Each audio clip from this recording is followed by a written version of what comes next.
In this video, I just want to give you a quick walkthrough of the interface for SI Lid-Menedger. So once you've opened up the program, you'll get this main screen. Up top, you'll see the menu bar, which has File, and underneath File, you'll see Exit, which closes the program. Underneath View, you'll see a quick search bar checkbox. This basically allows you to display this search bar right here.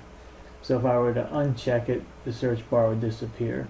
It's just personal preferences. By default, it'll be on, and I like to have it on because if you want to make a quick search for anybody, you can. Last menu item is the help, which give you a link to tutorials, and then the forums for any help or any questions you may have. Right now the tutorials are fairly limited, but I'm working on those each day.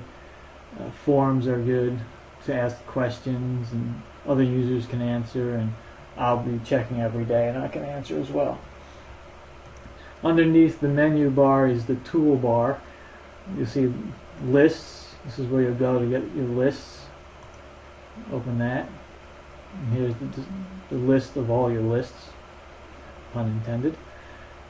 Close that down here. Next is the search bar, the search button, which is the advanced search. Now I'll be going over each individual area in more detail later on. Close that. The next button is the mailings. This will give you the list of all your scheduled mailings you've set up so far. As you can see, I've set up 4 mailings, one for my Hanover list, and 3 separate mailings for my July list. What was that? This next button is the calendar, which is another view of the mailings.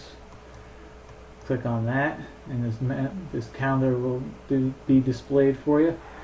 You can scroll by, you can view it by month, week, work week, or day. I like to view it by the month, so you can see out ahead a little bit and plan.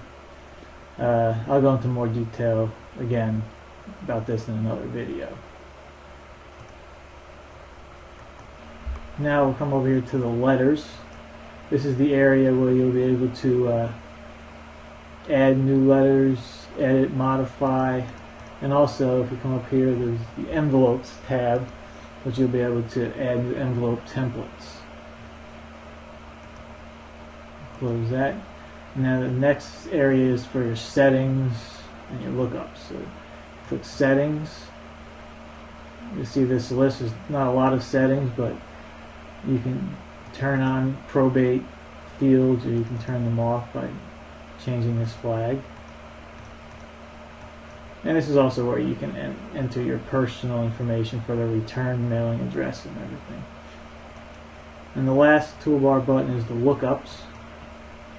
This is where you can supply different values for the drop downs you'll get throughout the program.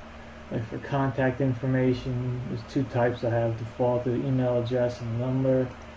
House types, there's a whole bunch of different house types you can add to this list and edit any of these as you please. Lead status, lead types, and so forth. I'll explain more of this in another video. Now lastly, on the bottom is just a link to my blog. Feel free to go to it and read as much as you like. I add stuff to it every day, or most days, and that's pretty much it for the quick walkthrough. One last thing I forgot to demonstrate is just the search. If I want to search for Costello, this is defaulted to the last name only. Search, and there you go, all listings, all leads that have a last name of Costello or starts with Costello will be presented to you. That's about it.